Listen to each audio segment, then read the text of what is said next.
Welcome back to the next series from my book, How to Sell Your Business to Private Equity. Today, the topic is selecting a sell-side advisor. The right advisor can make or break the sale of your business. If you have questions or concerns about which advisor to use or even whether or not to use an advisor, you've come to the right place. My name is Nick McLean with 4 Pillars, been in the private equity space for almost 20 years now, and throughout that time, I have worked with countless sell-side advisors. And in working with a large number of advisors, as I'm sure you can relate, there's a lot of variability. I want to use my experience to help you be more informed about navigating the decision and process of potentially using a sell-side advisor when selling your business. Stay tuned.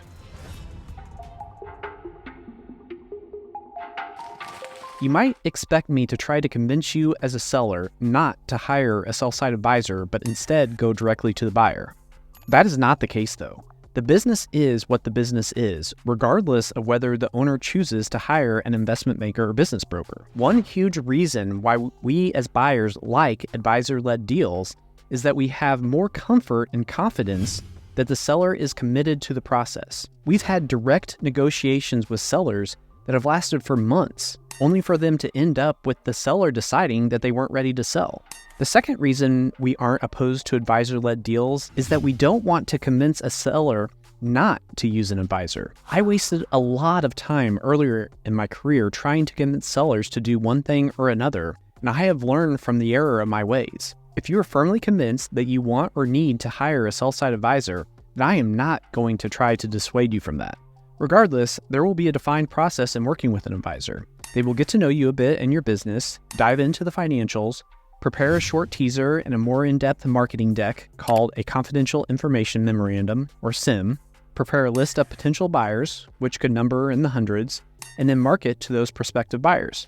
You obviously will provide input through all parts of this process. The advisor will likely charge a single upfront or monthly retainer, as well as a success fee. This success fee will be a percentage of the total enterprise value, likely somewhere from 2 to 10%. The percentage will be larger for smaller deals and smaller for larger deals.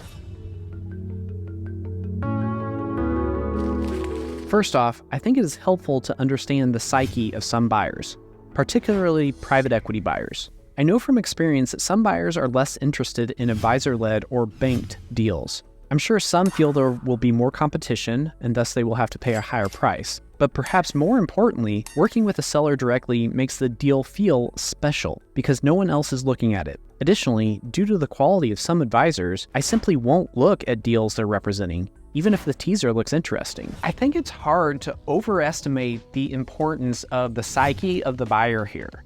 You think about whenever you're trying to find a new car or hire a new employee. What type of employee is going to be far more attractive to you? Is it the employee that responds to a job posting that you put out there? Is it going to be one that came through a recruiter? Or is it going to be somebody that you just happened about casually while having dinner with somebody or you're out at a social occasion? In my experience, whenever you find a quote unquote opportunity via organic means, meaning it wasn't a concerted effort to do something, the opportunity or the introduction kind of just falls in your lap. My experience is that lead or potential lead is viewed far more favorably than if the exact same lead came to you through a recruiter or through a job posting or whatever. But that's my experience, and that's why I think that you are at risk when you ever overestimate how important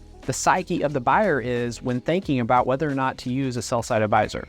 The psyche of the advisor is often important too. Ignoring the people involved, the advisor is incentivized to get the deal closed.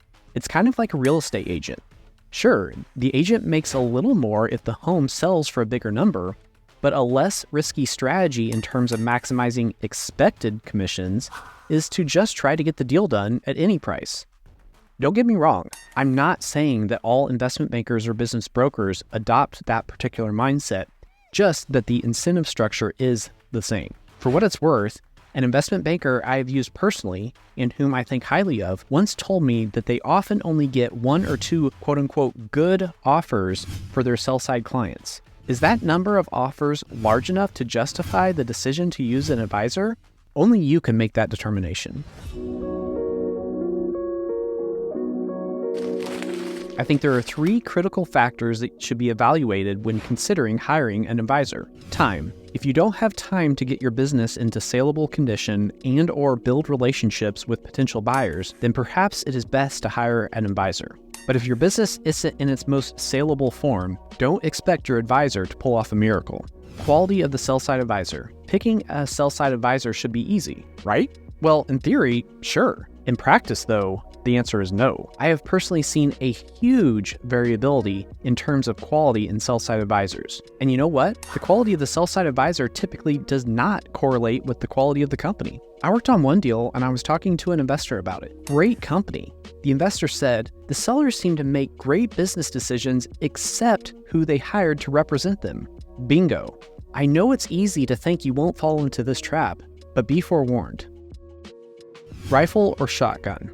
With a sell-side advisor, it will likely be more akin to a shotgun type process. What I mean by this is that the advisor will likely market your business to perhaps hundreds of potential buyers. Do you like this concept, or would you prefer targeting just a handful of firms? Many advisors will argue that it is advantageous to create competition through an auction. That being said, there are some advisors that prefer the rifle approach. If you have time though, wouldn't it be better to build a relationship with a small group of potential buyers over time? We all do business differently, but I much prefer to do business with people I know and trust because of the time I have spent with them or their team.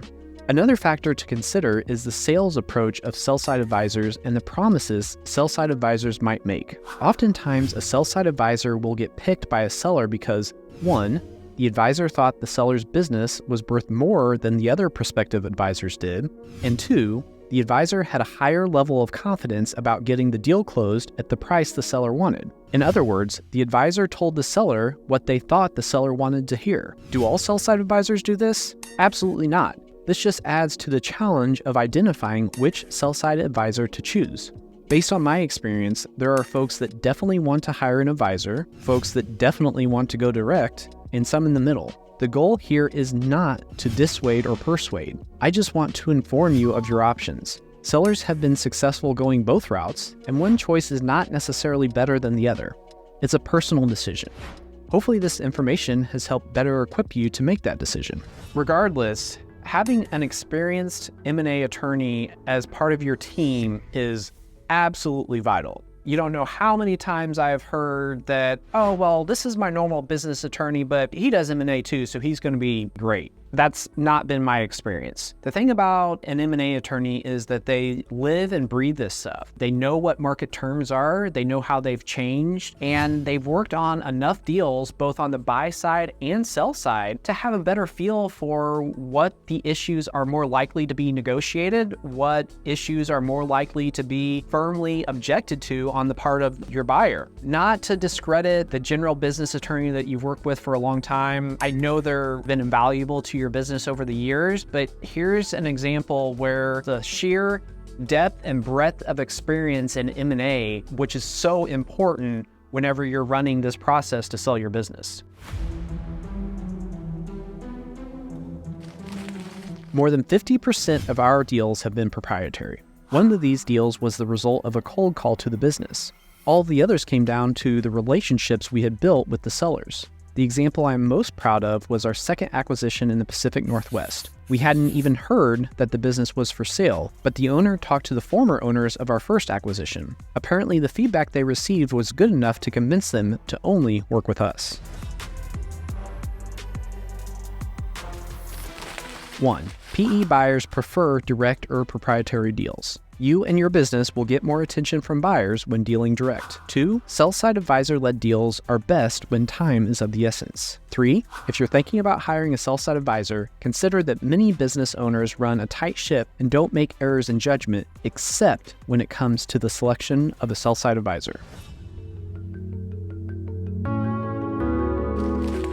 As I mentioned earlier, I know that I am biased. As a buyer, it would be easy for me to try to make the case that absolutely don't get a sell-side advisor, come direct to buyers, and oh, by the way, come direct to Four Pillars investors. Don't even talk to any other buyer. Not trying to do that here. Really trying to be as candid and as forthcoming as possible so that business owners have a fuller picture of the strengths and weaknesses of using a sell-side advisor versus going direct. The point here isn't to direct you one way or the other. It's to allow you to have a fuller picture of what your experience might be, regardless of which path you choose. So the question to the audience is, what are your personal perspectives about hiring an investment banker or a business broker? Are you in the camp that will definitely hire one, or in the camp that definitely will not, or in the middle? If you're in the middle, have I provided any new or useful information to you? I would love to hear, because I don't make these videos simply to hear myself talk. I really want them to be of value to the folks out there watching. So please let me know if for no other reason want to make future videos be of increasing value to you. Thanks for watching.